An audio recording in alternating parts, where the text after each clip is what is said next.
This is question number 49. Okay. Let X be a norm space. Norm ये आपको define करके दी गई है नीचे. ओके. और नीचे क्या बोला है, देखो ये सब स्पेस है. कौन सा? एक्स एक्सिस है आपकी. And F is a linear functional. कैसे डिफाइन किया है इसने? F X equal to 2x. All the Hahn-Banach extension of f to x is a continuous linear functional f on x such that when f is restricted to s, it becomes this function and its norm is same as norm of f. Okay? समझे? क्या होता है, जैसे आपके पास कोई भी, यहाँ पे देखो एक्स नॉर्म वेक्टर स्पेस है, इसका कोई सब स्पेस है, इसका स्टेटमेंट देखते जाओ. Norm linear space and M be a subspace of M से आपके पास कोई भी लीनियर फंक्शनल है. यहाँ फील्ड आर है मान लीजिए फॉर एग्जांपल अभी. सो ठीक है. तो हेन-बेनाक एक्सटेंशन थ्योरम कहती है कि there exist a continuous extension, माने जो फंक्शन आपको एक एक्सटेंशन मिलेगा उसको बड़े एफ से हम डिनोट करें, एक्स टू आर, जो क्या होगा, नॉर्म प्रिजर्विंग होगा. इसकी जो एफ की नॉर्म है ना, वो एफ की नॉर्म के बराबर ही होगी. नॉर्म भी नहीं बदलेगी और ये फंक्शन एक्सटेंड भी हो जाएगा. ठीक है. उसने डेफिनेशन भी दी है. देखो हेन-बेनाक एक्सटेंशन हम बोलते किसको है, तो हेन-बेनाक एक्सटेंशन थ्योरम ये है, मतलब ऐसा एक्सटेंशन एग्जिस्ट भी करता है. तो अब पूछा क्या है, सिर्फ एक्सटेंशन है फंक्शन का. ओके. तो पहला वाला बोला है नॉर्म प्रिजर्विंग होना चाहिए एक्सटेंशन. ठीक है, वही नॉर्म होनी चाहिए. F x Y equal to 2x plus 3y is a Hahn Banach extension of F to X. Okay. So is it Hahn Banach extension? ये एक्सटेंशन तो है क्लियरली. देखो सारे फंक्शन क्या होंगे इस टाइप के, ये लीनियर फंक्शन है तो कंटिन्यूस ही होंगे. हाँ, clearly F x Y equal to 2x plus 3y is continuous. Continuous है, क्लियरली कंटिन्यूअस है ना. मैं दिखा दूंगा अभी. कंटिन्यूअस है. Is linear is clear, right. Linear functional है, right. Linear functional and extension of F. Extension of F.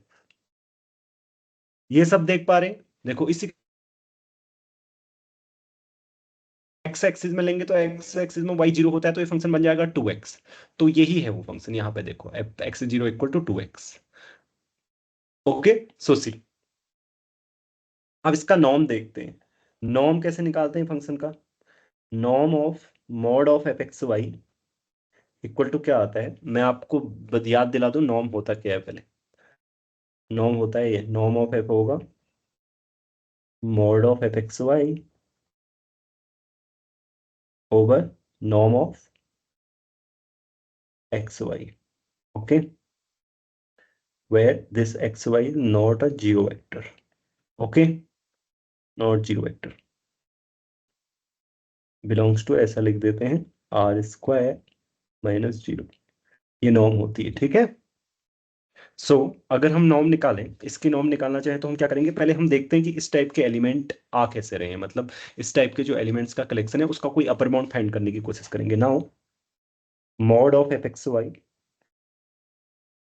this comes out to be 2x plus 3y का mod and this is less than equal to, बताओ, 2x 3y, right. ऐसे triangle inequality है simple. And this is less than equal to 3 और, isn't it, है ना. सो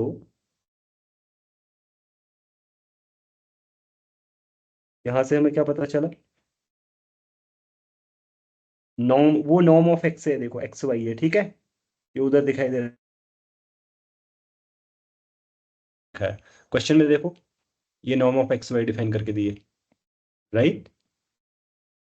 सो इसको मैं इधर ले रहा हूं, for all x y belongs to R square minus zero zero. ठीक है, ये वाला सेट. जीरो, जीरो का मतलब जीरो जीरो वाला जीरो, ठीक है। सो अब सी, तो हमें पता चल गया कि ये जो है नॉर्म एफ है less than equal to three है, मतलब इस सेट का जो, हाँ हाँ, रेदर रेदर रेदर, यहाँ पे सुप्रीमम लिखना भूल गया मैं, नॉर्म की जगह किसी ने बताया भी नहीं ऊपर, यहाँ पे सुप होता है, ओके, सुप, ओके। तो अब हमें पता लग गया कि इस सेट का एक अपर बाउंड है थ्री। क्या थ्री अटेन भी होता है? बताओ, कहाँ पे थ्री अटेन होगा? So what do you need attain होने के लिए? थ्री अटेन होने के लिए क्या चाहिए? Three is also attend. Attain, देखो क्या चाहिए थ्री अटेन होने के लिए, बहुत सिंपल है। एफ एक्स वाई है क्या आपका? एफ एक्स वाई है two x plus three y, okay. And नीचे एक्स वाई की नॉर्म क्या है? Mod x plus mod y, okay. इसको आप लाना चाहते हो थ्री, ठीक है। So you want rough, okay, rough. So you want this 2x plus 3y equal to 3 of mod x plus 3 of mod y, okay, है ना। अब तुम x की जगह कुछ पर्टिकुलरली ले लो और देखो कि y की जगह कुछ मिल रहा है, मतलब राइट, यू कैन चूज ना, मतलब x y की जगह क्या रखें तुम्हें पता लग जाएगा फिर डायरेक्टली।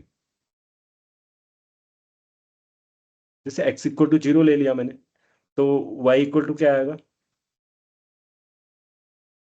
थ्री एन ओ, तो उसका मतलब y इक्वल टू कुछ भी ले सकते हैं, उस केस में बराबर होगा। हाँ, y इक्वल टू मतलब नॉन जीरो ले लो, राइट, डू अंडरस्टैंड। जैसे ये जीरो वन पे देखो, जीरो वन का नॉर्म कितना आएगा? वन आएगा नीचे, और ऊपर कितना आएगा? Three, right Hitesh? Sir y को पॉजिटिव नहीं है। हाँ पॉजिटिव ले सकते हो, क्यों? वन ले लो, हाँ हाँ, right right right right, positive लेंगे। सही बोला आपने, मैंने जैसे यहाँ पर रफ लिखा है ना, इसलिए मैंने पॉजिटिव यहाँ पे लिख देता हूँ जीरो वन। अब जीरो वन पे कोई चेक कर लेगा, मतलब मैंने कैसे किया वो यहाँ पे रफ में देख लो, ठीक है। सो अब मैं यही सारी चीजें नीचे लिखूंगा, यहाँ पे अटेन होता है, यहाँ पे अटेन होता है, वो इसी टाइप के वेक्टर्स हैं, आप ऐसे कैलकुलेट करेंगे, ठीक है। So it's norm is three, so it's not a Hahn Banach extension, ठीक है। So F is not a Hahn Banach extension, okay, Banach extension. तो इसको हम ऐसे करके कट करेंगे। अब दूसरा वाला कौन बोलेगा clearly it is a Hahn Banach extension? Similar, one can prove similarly ना, one can prove, one can prove similarly, similarly कर सकते हो ना। Three, one can prove similarly that norm of F is extension, that is clear, extension है वो तो दिखाई दे रहा है। इसमें क्या होगा, वाई जीरो हो जाएगा तो वही बन जाएगा, वो दिया गया आपका जो एफ है ना, ये दिखाई दे रहा है आपको, वही बन जाएगा एक्स एक्सिस में, right. So it is extension and it is norm preserving extension because its norm is 2 and इसका norm भी 2 ही है। अभी मैंने आपको इसका norm 2 है ये बताया नहीं। Is it clear that its norm is 2?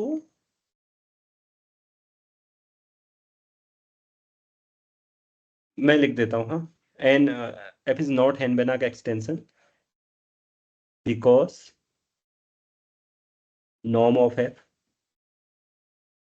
norm of f is, ये norm क्या है? Of f equal to norm f that is equal to 2, ठीक है। ऐप की नॉर्म 2 है, हाँ वो निकाल सकते हो आप, बहुत इजी है वो, सिंपल। जैसे ऐसे मैंने ऐप की नॉर्म निकाली, ऐसे आप उस केस में इसको आप कंसीडर करेंगे बस। यहां मैंने आर स्क्वायर कंसीडर किया, तो ऐप की नॉर्म की डेफिनेशन क्या होगी? Norm of F is equal to sup of over, इस तरीके से mod of f over norm of, वहां तो केवल एक्स जीरो हो जाएगा, नॉर्म ऑफ एक्स जीरो क्या होगी? मॉड एक्स होगी, ठीक है। ऊपर क्या आ रही है हमेशा? टू एक्स, तो यहाँ पे देखो टू बहुत सारी जगह पे अटेन हो रहा है, एक्स जब भी नॉन जीरो है टू ही आ रही है, मतलब ये सेट ही सिंगलटन आ रहा है, right. So norm of F is two, okay, that's easy, not difficult to calculate, I mean to say. So one can prove similarly that f has norm 2 norm 2. Similarly as above. Okay, so similarly as above, f x y equal to 2x plus y has norm 2, and clearly it's an extension. Clearly it is an extension. So now what do you see that, okay, now option C, extension. So what can you see about it? Yes or no? एक extension आपको दिखाई दे रहा है. Can you find some other extension also with which has norm 2?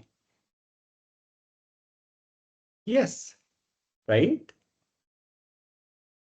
Infinitely many. मैं आपको दिखाता हूँ.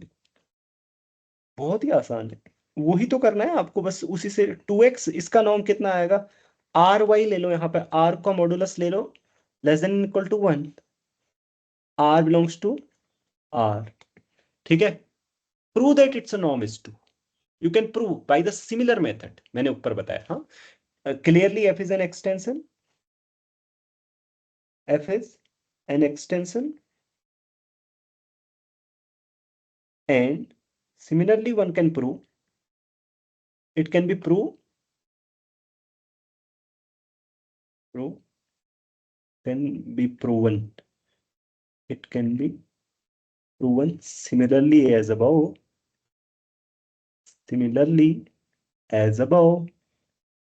that norm of f is 2 if mod of r is less than equal to 1. Okay, I think this is if you take it to be less than 2, yeah, that would work, I think.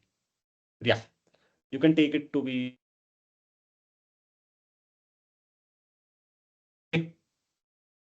2x plus 2y ले लो. Okay, so it is also an extension. 2x minus y, it is also an extension. 2x minus 2y, it is also an extension. 2x minus half, this is also an extension. All are these norm preserving. Okay, you have to keep in mind that these are preserving norms also. Okay, being an extension is not going to be enough. One should look at the norm also. Then we will call it a Hein-Banach extension if it preserves the norm. Okay, so these all are the extensions. So f admits infinitely many Hein-Banach extension. So this is also easy question in your GATE exam if you have read the functional analysis, otherwise not. Okay, obviously. So D, so C is correct. Okay, D is incorrect because it's, ये क्या बोलता है कि 2 distinct extension होंगे. तो इसके सामने आप रख लो ऐसे करके, D का आंसर यहीं पे लिख देते हैं बच्चों. आप बोलो fx because C is correct. Okay, simple सी बात है, C इज करेक्ट. इसका रीजन ये, एंड वी आर डन. हो गया क्वेश्चन फंक्शनल का. सो तो तुम फंक्शनल एनालिसिस पढ़ने के लिए उत्सुक हो मुझसे? पढ़ोगे फंक्शन एनालिसिस मेरे साथ? ओके, तो चलो मैं पहले मीट्रिक स्पेस पढ़ाऊंगा, फिर फंक्शनल पढ़ाऊंगा. एक ही पार्ट मान सकते हो तुम दोनों को. Okay, so it's done.